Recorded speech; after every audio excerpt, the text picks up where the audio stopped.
Welcome to the Bloody Disgusting Network. Please join me in welcoming and thanking new patrons, Kevin Wallace and Jason Benson. To see how you can support the podcast and get rewarded with early commercial-free access, weekly bonus episodes, immediate access to over 600 Patreon-exclusive episodes, and more, please check out our donation tiers at patreon.com/creepypod. Well, camp's all done. Quick visit to the burn unit, and I'm right as rain. With the exception of this lingering barbecue smell, it's attracting a lot of stray animals. We had a lot of fun at camp this year, and it seems like listeners enjoyed it. So I might have to start planning a way to kidnap. I'll figure out a way to get us back to camp. In the meantime, no.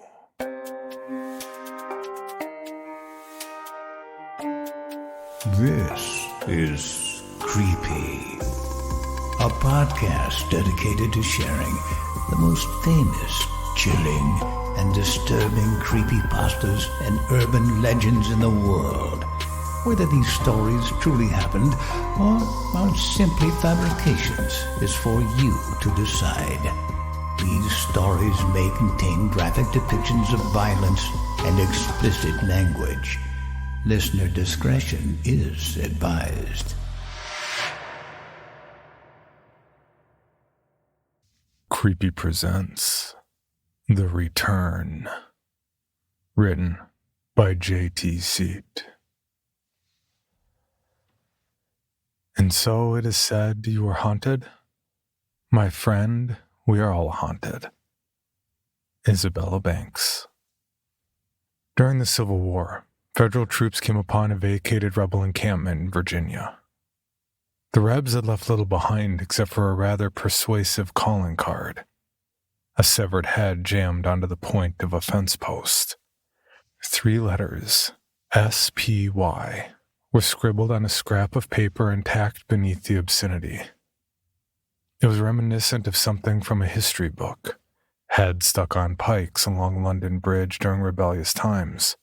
To come across such a barbaric display during this war was rare, but it had made its point to the Union soldiers. The conflagration had progressed far beyond a nation of innocence, or honor among gentlemen. Gallantry no longer had a place amidst the carnage. In the downpour of anger, it had long since crossed societal rules and boundaries even for war. Dead men were on battlefields with limbs splayed like broken puppets, left to rot. In the midst of discarded dead by the thousands, the grisly event concerning the supposed spy would have been forgotten, if not for the incident that followed. For it was at that place where Anna Bell came for her husband's head. A young lad toting salted pork and biscuits to soldiers from his mother's kitchen was the first to see the form of a young woman. She wore a long cloak. Her feet floated inches above the trampled road beneath the soft light of a cirrus moon. The lad could not have guessed what she sought as she passed, gliding toward a picket line where a posted sentry, weary of the blasting of bugles, the rumbling of drums, and the scurrying of horses' hooves, stood watch. The young soldier was watching for any sign that might indicate menacing significance. A voice, a footfall, even a shot. But none of these cautions prepared him for the silent figure. A female in dark apparel who approached the picket line, moving above the earth. So shocked was the sentry that he let her pass without word or a signal to the infantry regiment encamped beyond. Battle-hardened men became speechless at the sight of the woman wordlessly gliding past the campfires, her face and hands washed to the shade of ivory. "A witch!" one soldier exclaimed. Others only stared at the inexplicable sight. Some followed the specter to the spot beyond the camp where her mission became clear. The head still rested on the fence post as no soldier wanted to touch the foul thing. The creature resembling a woman produced a tapestry bag from a dark expanse of her cloak. While the uniformed onlookers watched in disbelief, she pulled the head from the post and plopped it into the bag as if she had purchased a large piece of fruit. She did not go back the way she had come. but rather disappeared into a thicket and a stand of trees not to be seen again that night or any other. Soldiers of faith prayed, knowing the supernatural had entered their midst, something to be wary of in addition to a bloodthirsty enemy. In a small Pennsylvania town lived a woman known for her strange ways. Some called her a witch. Others thought her no more than a lonely creature pining for her husband. Legend claimed that while the war raged in Virginia, Annabelle Freeman was often seen whirling about her house as if dancing with her Jonathan, off to battle for the cause. It was said that she would run to a window and expectantly stare down the road, waiting for the man who would never return. Her mortal saga ended sadly. A curious neighbor found her.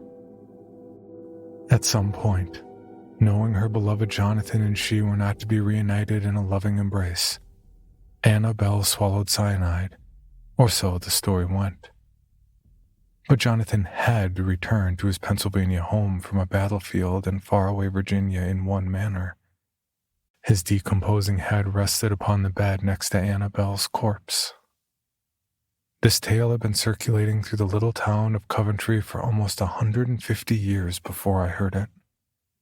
But once heard, it clung to me like something not easily scraped away.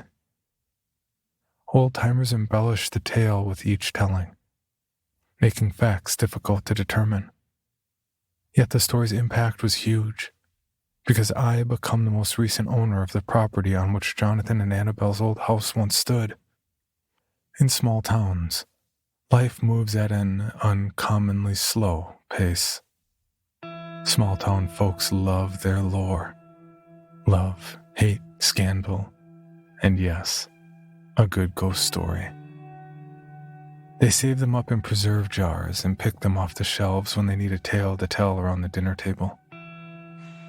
I had taken a postal position in this town for no other reason than to escape the hustle and bustle of city life and a few bad memories.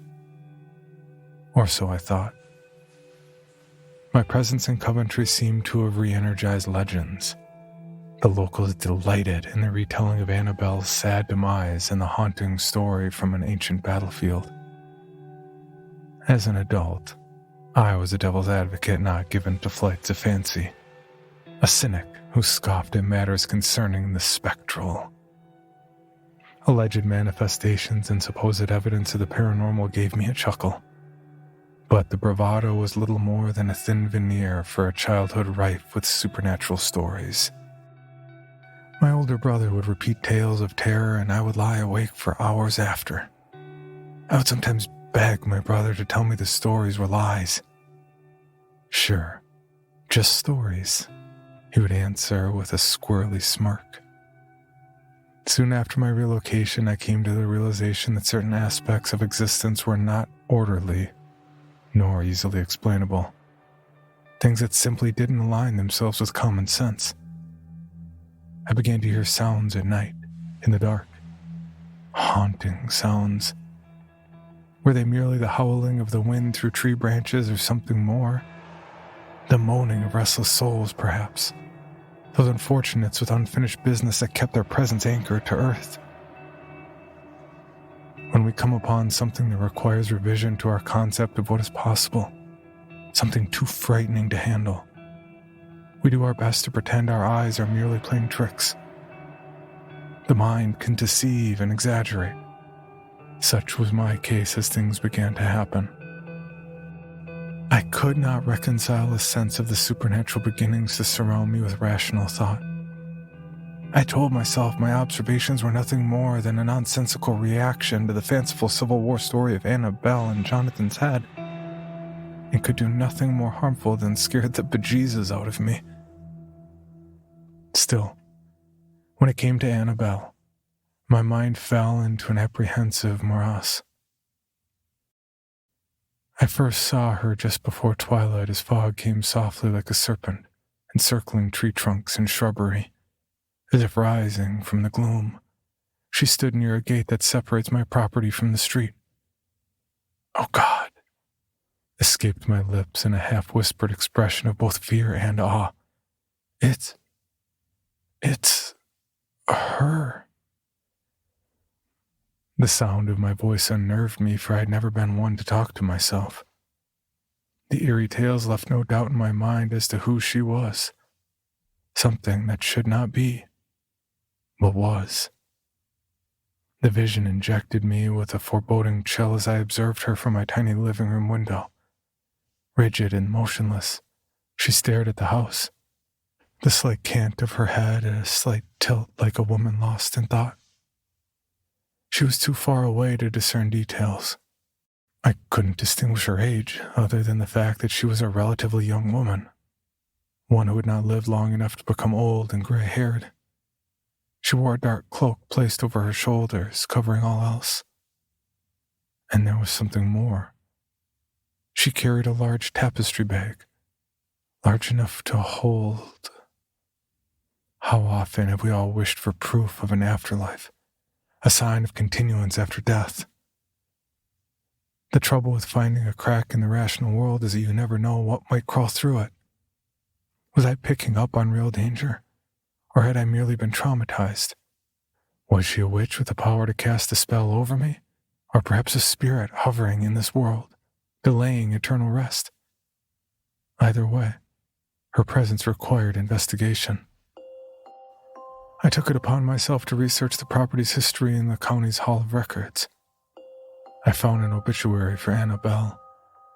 It stated that Jonathan Freeman had indeed been a Union soldier who was probably executed as a spy by Southern troops. His bride was known for her gifts of spirit, what might be called precognition today. They had been married only a year before her death. Taken up from her final resting place on the wings of doves, the clipping proclaimed. I assumed people didn't like to read about suicide or the suggestion of fire and brimstone, even though some apparently believed the dead woman to be a practitioner of the black arts. It wasn't much information, but enough to feel some empathy for the woman who knew her husband would never come home to her. There was another helpful item amongst the remnants, a photograph of the original house. Traditional for its time, it was a 2-story, whitewashed clapboard with a veranda and large windows, but bore no similarities to the house I now occupied. Unfortunately, the picture was without writing or dates, but a man and a woman stood on the porch in posed positions common to early photography. Could it have been the Freemans? A man with a new house and a new bride to live in it? The couple were little more than specks, as the photographer's intent was to capture the structure rather than its inhabitants. I asked for a magnifying glass in hopes of identification. It told me only that the twosome was in the prime of life, and that the woman could very well have been the long-departed Annabelle. As I perused the photo, I noticed something else. The back of the woman's hand bore an unnatural flaw, barely visible even with the aid of the glass. I could have been kidding myself, having fallen under the spell of the star-crossed Freemans, but the mark appeared to be a pentagram. Suddenly I felt like an intruder into the couple's domestic tranquility, and that my intrusion might even anger Annabelle. I nervously put the picture back where I'd found it and tried to shake the feeling I had stumbled into the Freemans' private lives at a time before the Civil War, a time before Jonathan left, and Annabelle had began her sorrowful vigil. In spite of these misgivings, I did more than look through my musty records. I sought Annabelle Freeman's burial site. The old cemetery rested on the side of a hill too steep to farm. There was a pleasant view of the isolated town below, with its many church steeples rising above the elms and the oaks. If Robert E. Lee had chosen to march on Coventry, this would have been the high ground from which the Yanks could have made their stand. There were no fences or signs to sequester the graveyard from the outside world. All that remained among a few empty beer cans, candy wrappers, and weeds were 100 or so headstones to mark locations of final repose. They thrust up from the ground at drunken angles, tilted and cracked from erosion and time, and mottled with lichen. Some were topped with time-worn lambs or cherubs. Others were for Coventry's sons who left to fight in the Civil War, A few names struck a familiar chord as families often stayed in an area for generations. But whoever tended the graves of these souls must have been long dead. Maybe superstition played a role given Annabelle's legend, for most locals had little to do except repeat gossip, even if it was 150 years old. Annabelle's headstone was simple, with no ostentatious words of scripture or poetic sentiment like her obituary. Just her name, dates of birth and death, and one curious engraving. "Seek no longer the beloved," it read. So forlorn, so sad and final those words and dates. I knew there were secrets buried beneath the stone. Had my purchase of the property unleashed some witch's curse unknown to anyone besides Annabelle? I couldn't keep from asking myself the most obvious question. Did they bury Jonathan's head with her? This had once been hallowed ground. Now it appeared to be no more than a place for the forgotten dead. But I knew better. Annabelle had made that clear. I stood on the hillside waiting and watching for what I wasn't sure. I had seen people stand in front of graves and talk to its occupant like he or she was down there listening. I didn't want to talk to Annabelle and question myself for coming at all. It was clear this visit would not soothe my ever more troubled mind. The day darkened. I shivered as a breeze ruffled my hair and whispered against my exposed skin. It grew stronger, flapping the collar of my windbreaker and the legs of my slacks. The trees swayed gracefully like dark ballerinas moving to a rhythm only they could hear. It occurred to me that all of us, the living and the dead, had shared the same wind, trees, and elements of nature. We came from the same earth, and our roots always reached down, the living and the dead woven together in a great tapestry. I wondered why Annabelle had returned as I looked at the patch of unkempt earth. Why wasn't she settled beneath her stone? What had awakened her from eternal slumber? Thinking about it sucked the breath from my lungs. I looked down at the village once more. The size had changed little over the many years according to population records. It wasn't hard to envision the day the witch, if that's what she was, had been laid to rest just 6 feet below. I closed my eyes. My mind treacherously focused on her final moments, gasping for life's last breaths. What were those moments filled with? Terror, sadness, anger. They must have been lonely beyond all comprehension. Had she expected to find her headless husband on the other side? The horror of a coffin was vivid in every detail. I imagined her lying within the oblong box, hands placed together as if in prayer while the symbol of the beast stained the skin on one of them. Her rest being a conundrum. An uneasy feeling of being watched by eyes piercing through time and space overtook me, eyes commanding me to take action. Had I become an outright lunatic, driven mad by Annabelle's legend? The townsfolk would love that new dramatic touch. Although God remained an unsubstantiated hypothesis, events had shaken the belief that reality was based on a single dimension. Without question, there was another plane of existence. Was it possible for the dead to control the living? The ground seemed to stir and tremble as my imagination went into overdrive. I'd have sworn it pulsed like the retinue of beating hearts beneath my feet. I couldn't bear to look at Annabelle's grave any longer for fear it was she who watched. The one who wanted... what? I began to feel the dead's vexation, the curiosity of their state rather than resignation.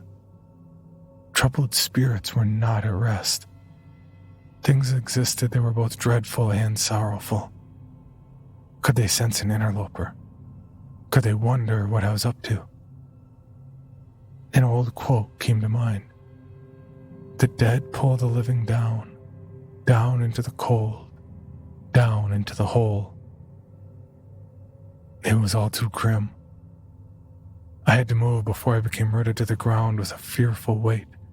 before the blades of wild grass took the opportunity to curl around my ankles, or worse, drop dead on the very spot where Annabelle's earthly remains lay a mere few feet below. As I turned from the sight and began my descent, the wind at my back felt like the breath of a pursuing wraith. It was all I could do not to run from the cemetery all the way back to the relative safety of my house and lock all the doors like a hunted man attempting to burn this preoccupation from his brain before it exploded. That would not solve the issue that plagued me, however. I vowed to end any further research about this enigmatic couple.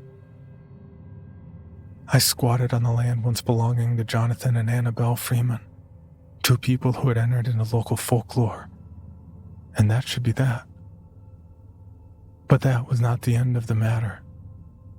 I saw Annabelle again. This time, I retrieved my binoculars for a closer look, but by the time I returned to the window, she was, of course, gone. I could have alerted the authorities, but they couldn't help in this instance.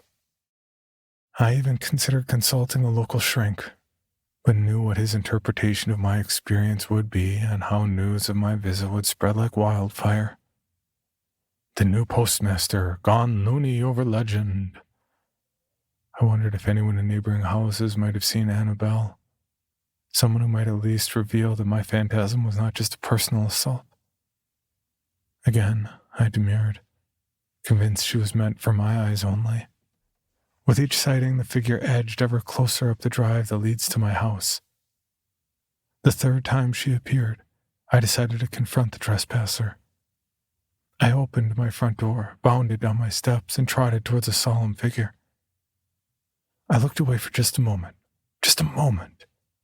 to make sure the path before me had no obstacles. And when I looked up, she had vanished once again. The incidents affected me profoundly. I was filled with confusion, for it was clear this revenant either belonged among the restless dead with powers of witchcraft at her disposal, or I was losing my mind now cluttered with the property's history. My appearance was suffering as well. I'd become somewhat of a walking cliché. 5 o'clock shadow, unkempt hair, and rumpled clothes. I mechanically sleepwalked through my hours at the post office. Although my sanity might be in question, I was also angry that a spirit, or whatever the manifestation might be, would play such a coy game with my senses and make me feel the fool. At this point, I made a concerted effort to block out this unreal nimbus. But then I would see her again, as such occasions can induce a habit to the mind. I finally expected to see her. The sightings were usually as dusk approached. Not a time I would have preferred to see a strange apparition nearing the house like some impoverished waif wanting to be taken in. Goosebumps rose on my arms as she came closer. The hood of her cloak now pulled over her head to mask her features, sending new chills to tickle the hair on my neck. I had decided that Annabelle must want her house back, or the place where it had stood, hers having been turned to rubble long ago. Could she have hoped to reunite with a complete Jonathan within? 150 years was a large chunk of eternity to share with merely a head. Or could it be more sinister than that? Judging by her hooded appearance that simulated the Grim Reaper, maybe she wanted someone to replace Jonathan, or the part of him she was not able to recapture. Could some malevolent force want to stretch forth its tentacles around me in a supernatural embrace? I felt as if the ectoplasm of a restless spirit seeking stability was passing through me. I was being lured slowly and steadily into a web from the past. Could her goal be, God help me, possession? I now considered it no coincidence that 150 years had passed since the final date on her tombstone, the day Annabelle took her life. In my research, I had discovered myself to be the only single man to own the property since her death. All my suppositions were certainly fuel to feed the funny monkey in my brain, my anxiety working as a conduit. I didn't envy the couple's fate, but I envied the passion Annabelle seemed to possess, for I haven't been very lucky at love. My talent never quite equaled my aspirations, but that didn't mean I was ready for a courtship with a witch returned from the dead. Had Annabelle, still hungering from her loss, come from me? Might I have inherited the situation? Could the extraordinary gift of spirits have somehow enabled her return when the situation was right? These unanswered questions had taken a physical toll as well. When I looked into the mirror, I saw a haggard face reflecting deeply circled eyes, haunted eyes. But at dusk and beyond, a strange mix of fear and curiosity held me to this place. In the hallway, a grandfather clock continued to tick away the passing moments with mechanical precision, while all else seemed distorted. Then came a bizarre thought about the state of mind which I had descended. I must have been attempting to give my house the characteristics of one I had seen in the photograph. Better than to believe the house was truly organic, twisting and turning into shapes from the ancient past. One evening I was unusually jumpy, starting at the slightest sound, glancing constantly into dark corners to the accompaniment of a dripping faucet that sounded like the beat of a dying heart. I thrummed my fingers on a desk with nervous impatience, trying to distract myself with paperwork while gusts of wind rattled the window panes. A coil of fear wound taut. I felt a malignant presence, watching, waiting, moving closer. I could almost hear a shuffling at the front door and imagine it was canting slightly off plumb before slowly opening. I pictured Annabelle standing at the threshold, well knowing if I closed my eyes for a moment, all would be well, like the rational ticking of the clock. Still, I believed a preordained dance summoned by a historical choreography kept me tied to a power that asserted itself from beyond the grave. Then came the night that would change everything. The wind shrieked, subsided to a wail, and then howled once more. Thunder that sounded like cannon volley rattled the rafters. Razors of lightning slashed into my bedroom. I felt vulnerable to any random, gruesome thought.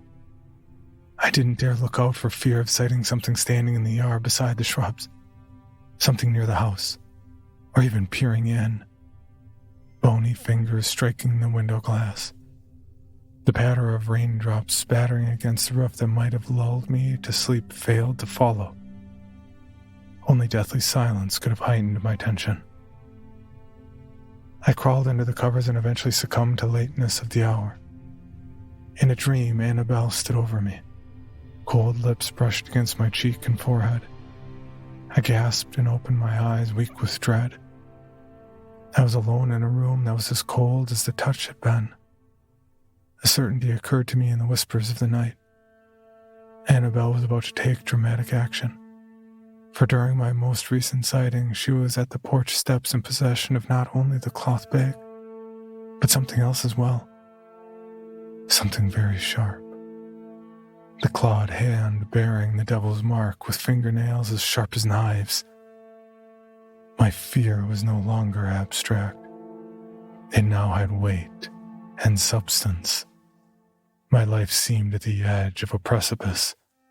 Every nerve ending tingled in unwanted anticipation. The next evening, the previous night's storm had passed, but there was a heaviness to the air that had nothing to do with the weather. A charged density. The sun disappeared as if running away from the world, taking with it the light that didn't want to be left behind. Lengthening shadows were a reminder of how quickly time passed, how the used-up day offered no reprieve from an overwhelming dread. Something extraordinary was about to happen as I believed I could actually hear the house breathe. In the dimness of my shadowed bedroom, I heard the porch steps creak. If I had entered Annabelle's coffin, the atmosphere could not have been more oppressive.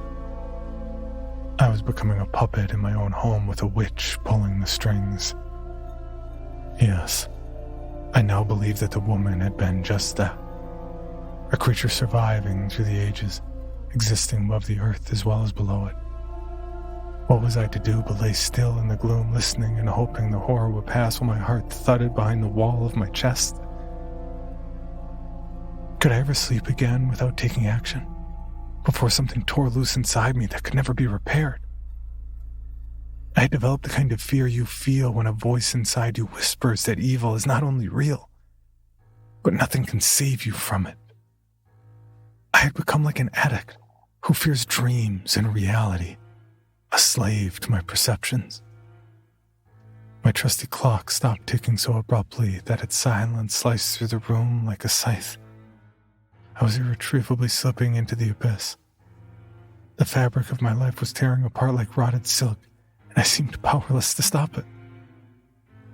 It presented a feeling not unlike the fear of catching a contagious disease. The frightening word, insanity, popped into my skull as I continued on my mind-bending ride toward the unknown. Was Annabelle lingering in the darkness by choice or by necessity? I awaited the sound of hinges squeaking or the click of a latch, assuming objects were a hindrance. Or might it be a soft knock on the door to be followed by a presence looming up in the night like some fearful monster, casting a long shadow in the dimness of the moonlit room, if she could cast a shadow? And when it came, would I feel cold, dead hands against my flesh as if touched from the grave, or something more spectacular like clawed fingertips hooking into my flesh and pulling me into some unimaginable place? Would it be like the jolts from an electric socket when she revealed the contents of her bag? Could I ever again approach the twilight of consciousness without taking action before she did? If I succumbed to the inner darkness that beckoned me, all would be lost. It was at that moment when a strange notion engulfed me, one that couldn't be banished. Annabelle's ghost hadn't been bound by death. If I didn't do something, she would. I wanted no more nights forfeited to the unknown. There was no remedy for this kind of fear except action. Logic or no logic, no longer obscured by clouds of indecision, I decided what I must do, and the decision filled me with lovely terror. It has been proven to me that more things exist in heaven and earth than our philosophers can grapple with. If nothing else, such things make life more interesting. A week has passed since I waited for that knock or a kiss or something far worse. And here I remain, a century and a half after Annabelle was laid to an uneasy rest, the most recent in a long line of caretakers on land sold many times over. But I am no longer considering giving up my domicile in the quaint little town of Coventry. The house seems to have righted itself, its angular verticality restored. The quandary over what would satisfy Annabelle has apparently been resolved in part. Even though the situation isn't perfect, it appears that acquiring both me and my property has soothed the wandering wraith. The portentous conspiracy of the night is most obvious in a graveyard. What an unnatural world it can create. The slightest breeze carries half-heard whispers. The rustling of dead leaves or notes from strange birds add to the unbidden mystique. Before Annabelle had the opportunity to take control with her claws and tapestry bag, I decided to remove the fearful curtain before me by paying another visit to the cemetery under the veil of darkness. My nocturnal labors took less time than I would have thought because the rain had softened the ground part way. Under a moon emerging from behind clouds like a big spying eye, I invaded the privacy of the dead and began to dig. A growing panic needed to be wrapped up and buried while I endeavored to unbury. The overriding sound proved to be my labored breathing from the physical exertion I was unaccustomed to. The only time I wavered in my task was when my line of sight disappeared beneath the ground surface, and I could no longer watch for whatever, as a cold moisture oozed up from the soil in a rush to embrace me, seeping into my garments like a wet vapor. I wondered where the expression 6 feet under came from, for I had passed that depth by a considerable margin. Maybe those who buried Annabelle thought she needed an extra few feet considering her unique circumstance. Eventually my shovel splintered rotted wood. I crossed myself in spite of my heretofore agnosticism, just in case I was committing a sin against either the earth or spirits, or both. My crude tool tore away the lid's remnants, and I intruded on Annabelle's sanctum. The skin on my arms crawled and my breath hitched with anticipation as I disinterred what was left of Annabelle, which wasn't much. Her apparition had certainly been more recognizable than her remains. Nature's cleanup had performed its duty. I had expected rags and tatters from clothes and coffin lining, but both had deteriorated to the point of near non-existence. Her bones would have fallen apart if not for the few leathery remnants as brown and dry as the camels. No trace of skin, let alone the pentagram, remained on her hand. For transport, I carefully wrapped her remains in a tarpaulin and tried to repair the disturbed earth from which one of its own had been taken.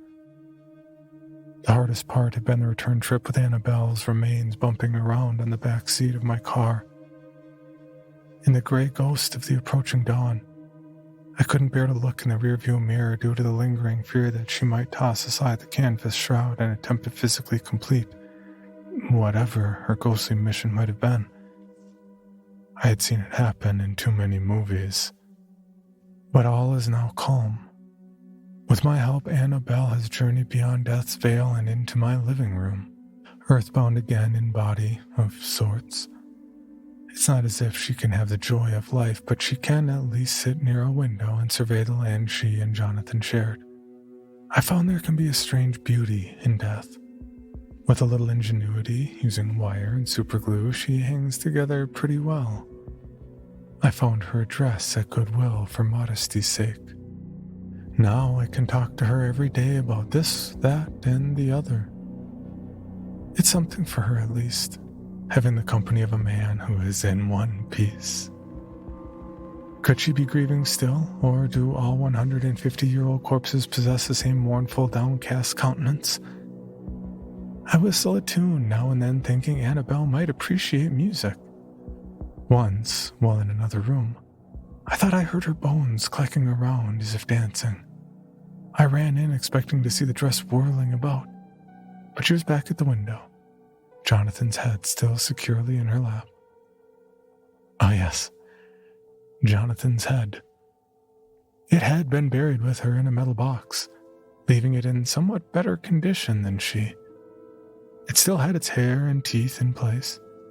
Even though his toothy leer can be offsetting, it seems only right it should rest in Annabelle's lap after she went to so much trouble to retrieve it. If the Freeman's remains should be discovered within the confines of our home, it would surely add a fresh chapter to the tale of the restless witch and give credence to the theory that the past is never completely dead. Seek no longer the beloved. The words ring hollow because the freeing of her earthly remains has not concluded Annabelle's search. I am convinced she is beckoning for assistance in finding the rest of Jonathan. What must it be like to spend eternity with only part of a loved one? I believe she wants Jonathan to join her in a final dance to erase the horror of his demise at the hands of warring brutes. Although her eye sockets are as vacant as a parking lot after closing hours, I believe she can see. At times I feel I could open the dress she's wearing and witness the beating of her heart. An image of an old kitchen preceding the one where I now stand overwhelms me. Sometimes I hear a swishing sound of a woman's skirt.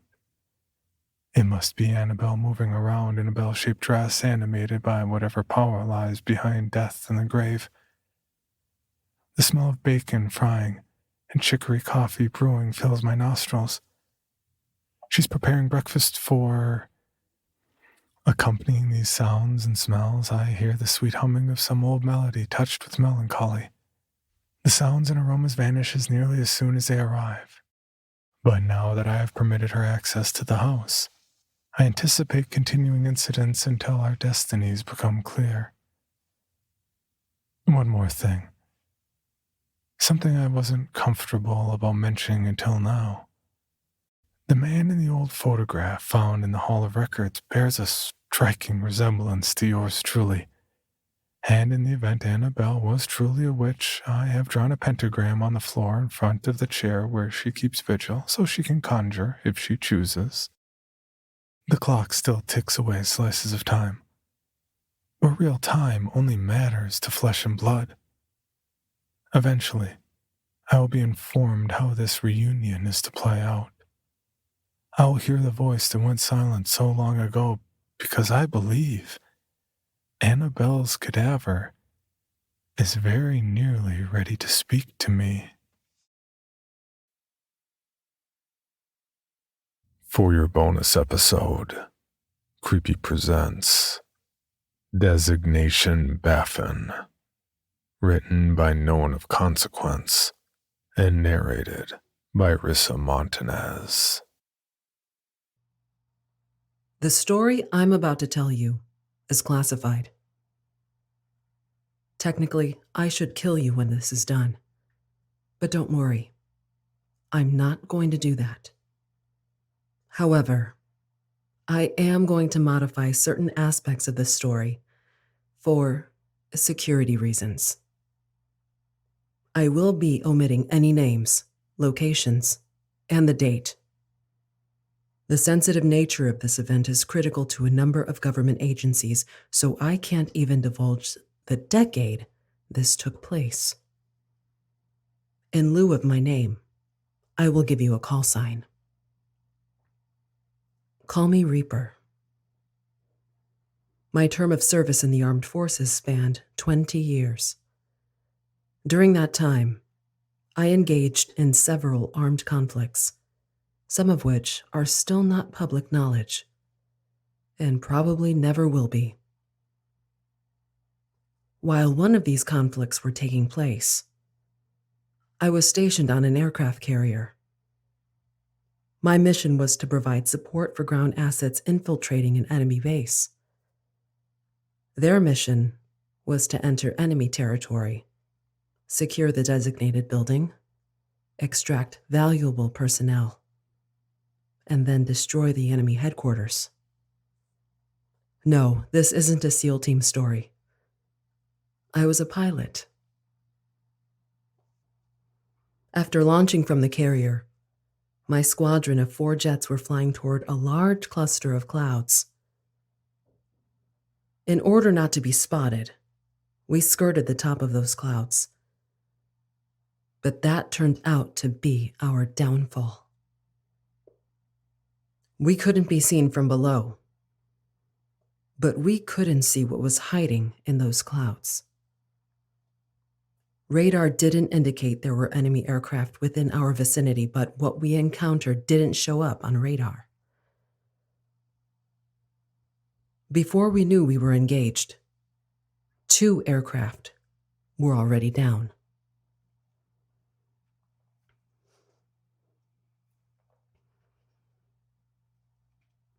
We broke pattern and climbed in an attempt to engage the enemy, but all we could see were clouds. Slowing my speed to the lowest I could, but still maintain flight, I caught glimpses. There was something there, but I wasn't able to identify what. I radioed into command back on the carrier, and they couldn't get a lock on anything in the air but us. They kept ordering us to identify the target, and all I could say was, unidentified flying object. Saying you were seeing a UFO is a good way to ruin your military career, but there wasn't anything else I could call it. Whatever was in the air with us didn't look like an aircraft. To be perfectly honest, I wasn't certain it was a machine. What little I could see appeared to be gray and flapping, like the wings of an animal.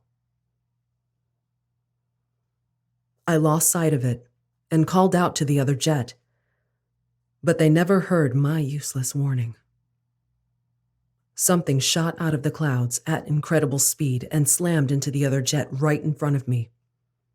I got knocked around as the pilot panicked, hit the thrusters to full throttle, and I got caught in his jet wash. I lost both engines and spun out, the G-forces pushing me into the canopy. It was hard to make out through the disorientation, but I saw something latched onto the underside of the other plane. It was larger than a man, with appendages that stretched out about half the span of the jet. As I lost altitude, the other jet exploded, and whatever was on it launched right at me. The electrical systems were barely functional as I struggled to recover, which was an impossible task at that point. But I flipped my weapon systems to guns and held down the trigger. The 20mm rotary cannon fired off rounds in all directions as the jet spun out, and I managed to clip the enemy before it slammed into me. At this point, the horizontal spinning decreased, but the jet was lost. I pulled the canopy release and ejected from the aircraft, right before it exploded.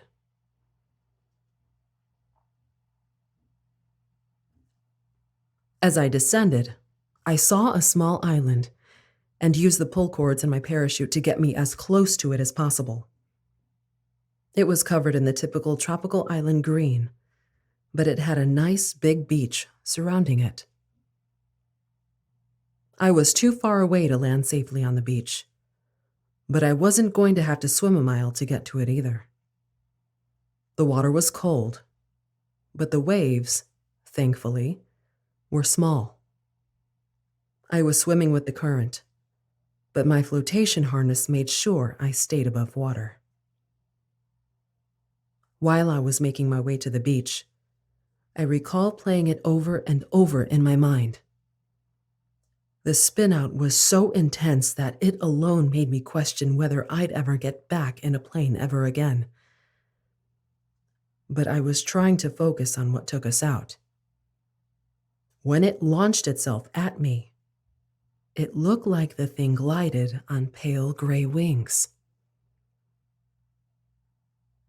Then all I could see was the green splatter covering the canopy, presumably because one of the 20mm rounds hit it. Getting to shore, I put off thinking about it to assess my situation. Command knows my entire squad went down. They know where we were. But did they know I survived? They were going to want answers, and I could give them more information than what the black boxes could provide. There was probably a recovery team already on their way, but I was going to have to come up with a way to signal them when they got close. I didn't have a radio, but my emergency kit did contain a flare gun. Not wanting to waste my only flare, I went into the trees and gathered as many dead tree limbs and palm leaves as I could carry. In no time at all, I set up a sizable fire and topped it with the green palms. The leaves would generate a lot of smoke and hopefully get the recovery team's attention. A couple hours went by before I saw the choppers. As soon as they were within visual range, I shot off the flare and stoked the fire for maximum smoke. The birds were coming in low to my location, skirting the deck by about 100 feet so enemy aircraft would have trouble locating them. It looked like I was home free. But this wouldn't be a story worth killing over if I was rescued right away. I was so happy to see the choppers that I started waving my arms above my head, as if the smoke wasn't enough to get their attention. They were half a click away when the same gray mass that took down 4 fighter jets shot out of the water. It slammed into the first chopper and latched onto the underside. The second chopper bugged out and headed back the way it came. Recovery teams weren't equipped with guns, So if they hadn't bugged out, they would have gone down too. As I watched that thing tear apart the chopper, I hoped the other one would get command to send out something with some serious firepower. They knew where I was and that I was alive. No way one of their elite pilots was getting left behind. Maybe if they knew what they were getting into, whoever they sent wouldn't go down as easily as we had. I know things would have gone down differently had we been aware of the danger. I watched, completely helpless, as the thing tore into the chopper. I had a 9mm pistol, but at that range I wouldn't have been able to hit a damn thing. The creature launched itself off the chopper and back into the water just before it blew up. Being the only other thing for it to attack in the immediate area, I retreated quickly back into the trees. After 100 meters, I scrambled up a tree as high as I could go. In my haste, I didn't realize my pistol fell out of the damn holster until I heard it thud on a root at the base of the tree. By that time, I heard something big moving at ground level, and it was too late to retrieve the firearm. My plan had been to wait until the creature was underneath me, and I was going to unload both magazines into it from above. As it was, I hugged the tree trunk and strived to be one with my hiding spot, to be part of the tree. Thankfully, my flight suit and gear was colored to blend in with this kind of plant life. You think the color of military uniforms is chosen by random? The creature wasn't being subtle. Its large body tore through the trees at great speed. It began to slow as it got closer to my position and stopped a few meters short. I got my first good look at it, and I couldn't believe what I saw. It was long, nearly 3 meters with an upper body as thick as a bodybuilder, tapering off towards the back legs.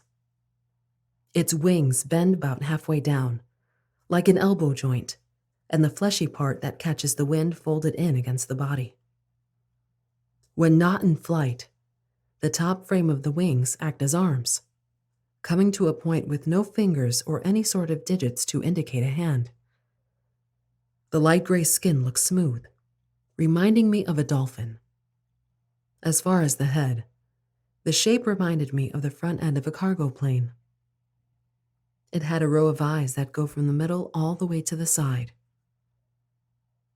This thing had a near 360-degree line of sight, directly behind it being the only blind spot. Below that was a snout, but from that angle, I couldn't see details of its mouth. I was okay if I never saw that part of this beast. Since the monstrosity itself looked like a cross between a dolphin and a bat, I decided to designate it with the name Baffin, a designation that, I believe, is still in use today. It crept closer to the base of my tree, and I held my breath. If it looked up, the damn thing would have spotted me. But for some reason, it never did. Instead, it looked off to the side and found my pistol. When it slipped out of the holster and hit the tree root, the 9mm bounced off and slid a couple meters away. The Baffin nudged it with its snout and scurried off in that direction, keeping its body low to the ground. Apparently, it thought my dropped weapon was an indication to the direction I went, and I was okay with it thinking that. Anything to get some space between me and that nightmarish creature. When I could no longer hear it, I waited another 10 minutes to slowly climb back down. Retrieving my pistol, I chambered around before securing it in the holster, making sure the strap was snapped shut. The last thing I wanted to do was make a habit of dropping my only firearm before I got the chance to use it. At that moment, I was just grateful the trail of green slime the Baffin left in its wake didn't cover the 9mm. No longer in the tree, I caught a whiff of the slime and nearly gagged.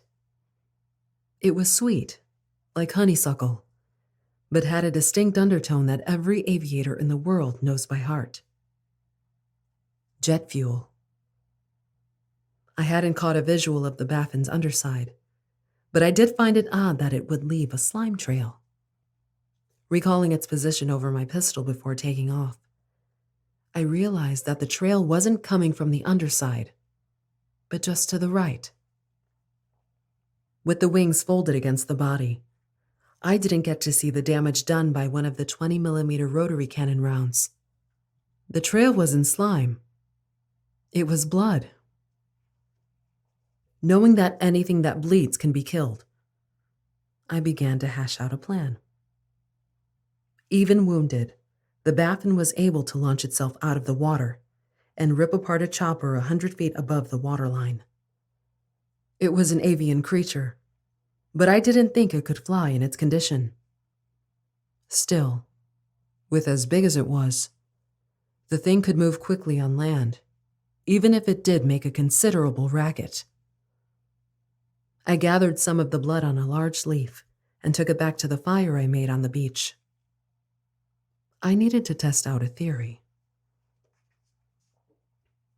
Tossing the bloody leaf into the flames, I watched as the blood immediately combusted with an audible pop. Not only was the blood flammable, it was practically a low-grade explosive. I could have ended it right then and there. All I had to do was light the blood trail on fire. Eventually, the fire would have caught up to the beast, but the possible repercussions would have been bad.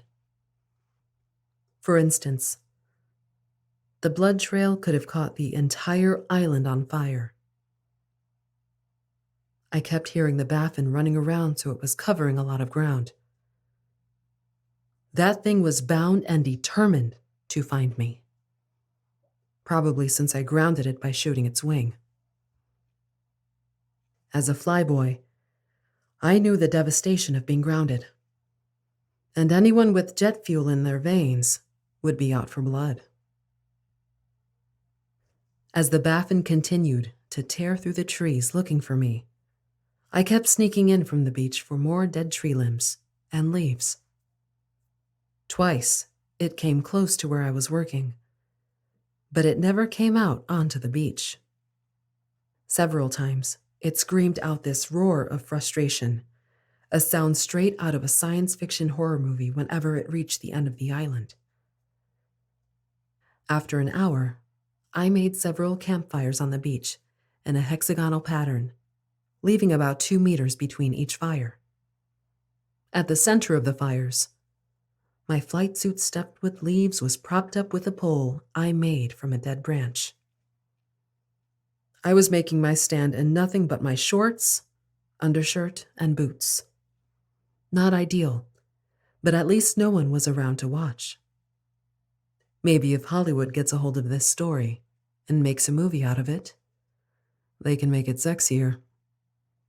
But reality is often more gritty than that. About 5 meters from the edge of the hexagon, I dug a hole just big enough for me to lay in.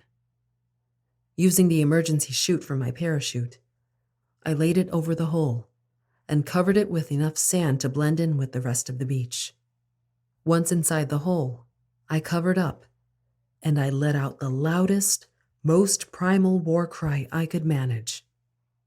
Waiting with the pistol in hand, safety off and round chambered, I watched my makeshift dummy through a thin slit in the chute.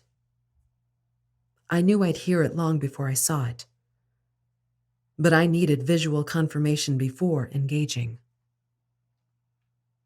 It took longer than I thought before it made its move. Honestly, I began to think it had bled to death amongst the trees. There was no way I was going to abandon my position to go out looking for it. Not without an entire battalion of hardcore badasses armed to the teeth to back me up. To this day, I don't know if it was because the Baffin was afraid of fire, or my war cry gave away that this was a trap, but it approached with caution. Not only that, but it was in the treetops when it came to the beach. The trees groaned as the Baffin leapt into the air, going far higher than I could see from my vantage point. Even knowing it was coming, I still jumped when it landed on my flight suit and started tearing into it. Throwing the sand-covered chute off of me, I quickly got into a firing stance, held the pistol with both hands, and opened fire. Rapid firing a pistol makes aiming very difficult, but between the short range and the creature's size, hitting it wasn't an issue. My bullets tore through that gray flesh with ease. Spurts of green blood flew all over the place. The Baffin reared up on its back legs as I dropped the spent magazine and slapped in the spare. It was preparing to leap, but I began firing again. This time, I slowed my shots and concentrated my fire, aiming specifically for its head. My fifth bullet took out one of the central eyes, and that's when the creature lost control. Stumbling backward, the Baffin tripped over the pole that held my flight suit up, and it fell into one of the fires. I barely had time to register what was about to happen, but did manage to shield my face with my arms. The explosion knocked me off my feet, throwing me backward several meters. Thankfully, I wasn't burned. It just knocked my skull around a little. Nothing I haven't felt before, thanks to jet engines and G-forces. There was just enough of my flight suit left to make a pair of shorts. So when the cavalry arrived, I wasn't just in my underwear. Funny, I had been considering going to a nice tropical beach on my upcoming leave. But thanks to this encounter, I didn't think I'd ever go to the beach again. Not voluntarily, at least. I'm risking life in prison to share this story for one simple reason. I want to warn all aspiring pilots, not just military, but future commercial and private pilots all over the world. My son just enrolled in the Naval Academy to be a pilot like me. So I sat him down and told him about the Baffin. I figured if I was going to warn my son, why not warn other sons and daughters to an unknown hazard that has been encountered at least 2 other times? One day, the Baffins will come to light, and I'll be able to speak freely about them. I just hope to live long enough to get the answers of their origin. For more information on this podcast, including how to submit your own story for consideration, please visit creepypod.com. You can also follow us at CreepyPod on social media and YouTube. All stories told on this podcast are done so through Creative Commons Share-alike licensing or with written consent from the authors. No portion of this podcast may be rebroadcast or otherwise distributed without the express written consent of the Creepy Podcast production team and the story's author.